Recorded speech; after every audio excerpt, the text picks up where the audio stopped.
कांग्रेस के पूर्व अध्यक्ष श्री कौल सिंह ठाकुर जी, सम्मानित हमारे कैबिनेट के चीफ पार्लियामेंट्री सेक्रेटरी सुंदर सिंह ठाकुर जी, सम्मानित इस क्षेत्र के सम्मानित विधायक अनिल शर्मा जी, सम्मानित मंडी के धर्मपुर जिले के हमारे छोटे भाई चंद्रशेखर जी, सम्मानित कुल्लू के मनाली के विधायक भुवनेश्वर गौड़ जी, बोरज के विधायक सुरेश कुमार जी, हमारे जिला कांग्रेस कमेटी के अध्यक्ष प्रकाश चौधरी जी, हमारे जोगिंदरनगर के पूर्व विधायक सुरेंद्र पाल जी, हमारे सरका घाट से प्रत्याशी पवन ठाकुर जी, हमारी मंडी से प्रत्याशी चंपा ठाकुर जी, हमारे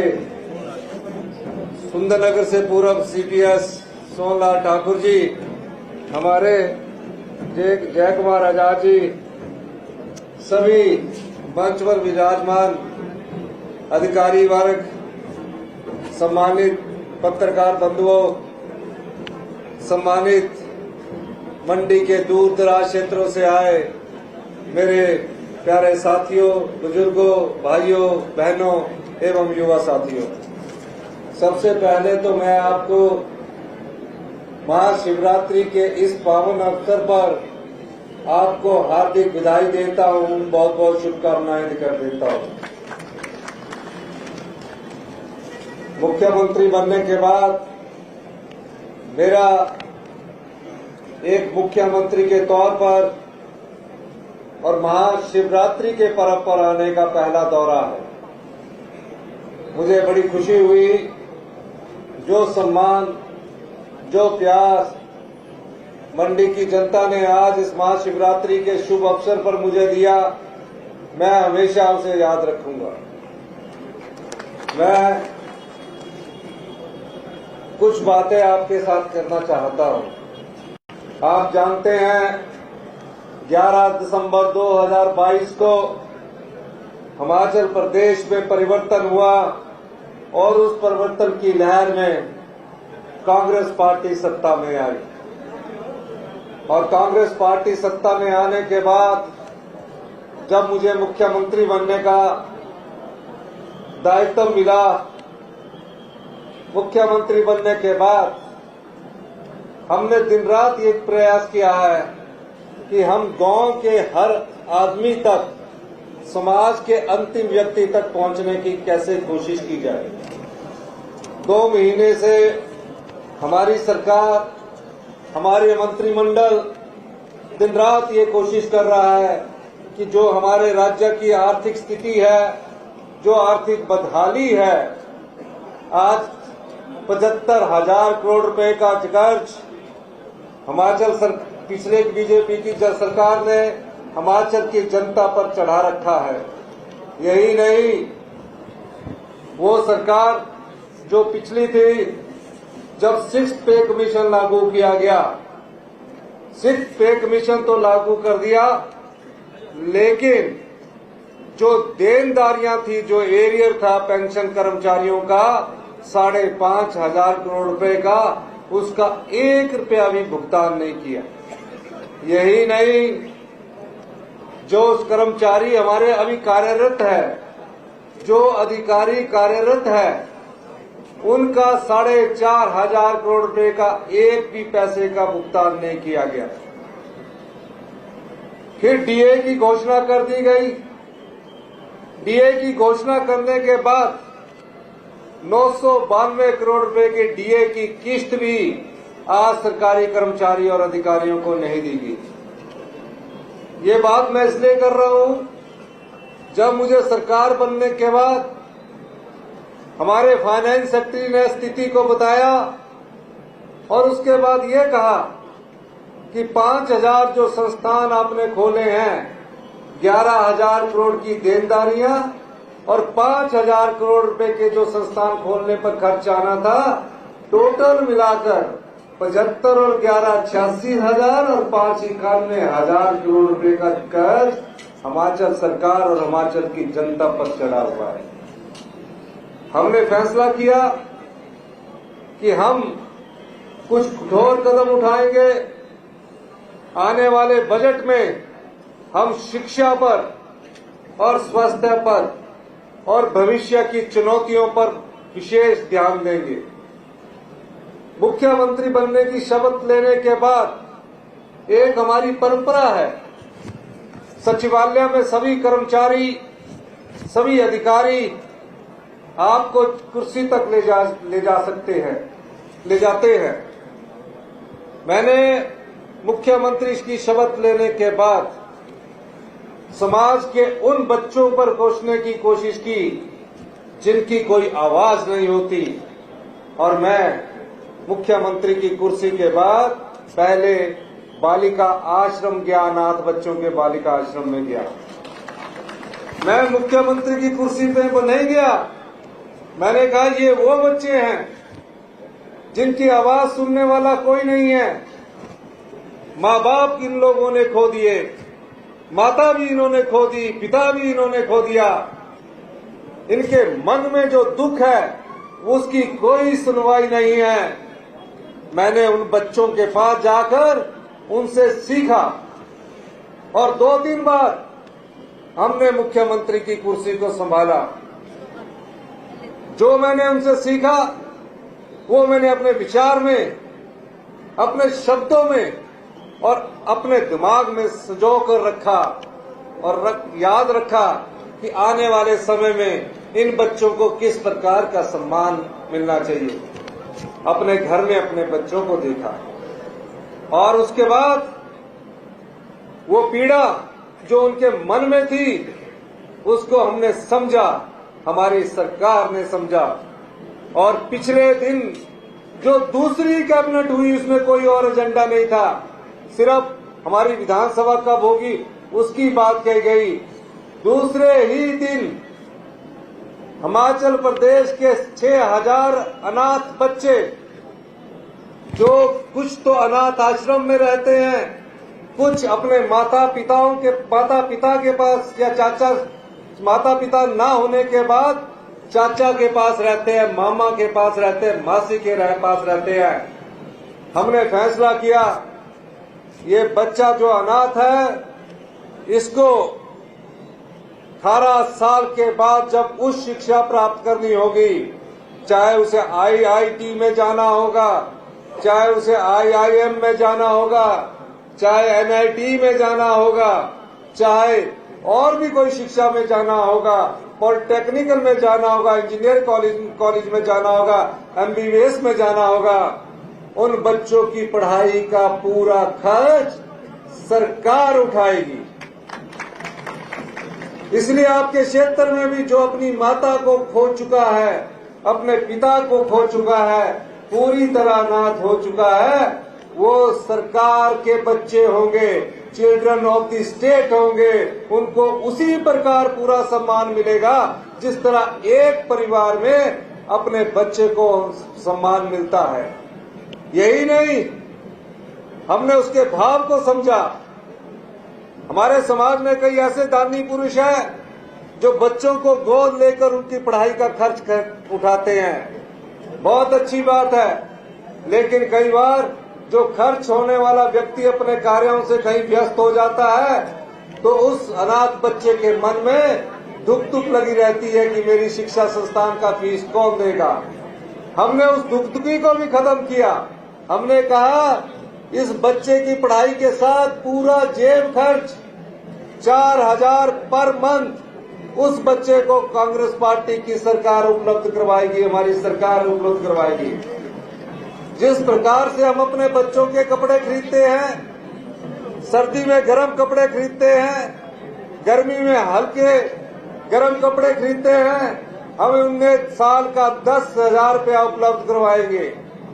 जिस तरह अपने परिवार के लोग सर्दी में घूमने के लिए बाहर जाते हैं, गोवा जाते हैं, केरल जाते हैं, कहीं और जाते हैं, किसी भी देश के हिस्से में जाते हैं, उनके लिए खर्चा हम बाई एयर करते हैं, 2 टायर AC में करते हैं, रहने के लिए 3 स्टार की सुविधा देते हैं। हमने इन अनाथ बच्चों को भी बाई एयर की सुविधा और 3 टायर की सुविधा उपलब्ध करवाई।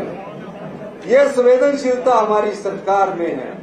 ये बात मैं आपको क्यों कह रहा हूं? और उसकी पहली पे जब हमें मिली, मैंने उस मुख्यमंत्री सुख आश्रय कोष के अपनी पूरी पे को दान दिया और हिमाचल के सभी विधायकों ने 1-1 लाख रुपया इस नेक कार्य के लिए दिया। यही नहीं, 3 करोड़ रुपया आज तक इकट्ठा हो चुका है। कैबिनेट ने फैसला किया, ये 101 करोड़ रुपया सरकार की तरफ से उनको उपलब्ध करवाया गया और जो भी उनका खर्चा होगा उस पर सब कुछ हम खर्च करेंगे। फिर बात आई, ये अनाथ बच्चे रुकेंगे कहाँ, रहेंगे कहाँ? हमने सुंदरनगर में और कांगड़ा के ज्वालामुखी में एक 40 बीघे पर, जैसे मुख्यमंत्री का कार्यालय है, उस प्रकार की आने वाले 2 साल में, भविष्य के 2 साल में उस प्रकार की व्यवस्था वहां उपलब्ध करवा दी जाएगी। एक संस्थान पर कम से कम 60 करोड़ रुपया खर्च होगा, जहां हमारी विधवाएं नारी या एकल नारी भी उन बच्चों के साथ रहेगी। ये हमारी दूसरी कैबिनेट का फैसला हुआ और अभी तक सिर्फ 2 ही कैबिनेटें हुई है, उसमें बजट का प्रावधान करवा दिया गया। पहली कैबिनेट हुई, हमारा मंत्रिमंडल का विस्तार नहीं था।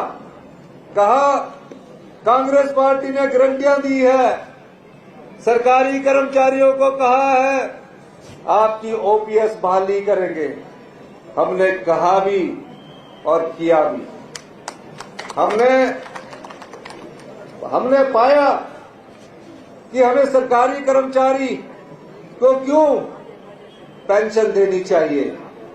जब हमने पता किया तो सरकारी कर्मचारी और अधिकारियों का 8,000 करोड़ रुपया जो हर महीने का अंशदान है वो केंद्र सरकार के पास पड़ा है। फैसला करना था, केंद्र के नेतृत्व से बात हुई। बात करने के बाद जब पूछा गया तो कहा हम ये 8,000 करोड़ रुपया आपको नहीं देंगे। हमने कहा हमने वादा किया है और कांग्रेस की हमारी सरकार जो वादा करती है, हमारी पार्टी जो वादा करती है, उसे निभाने का वक्त है।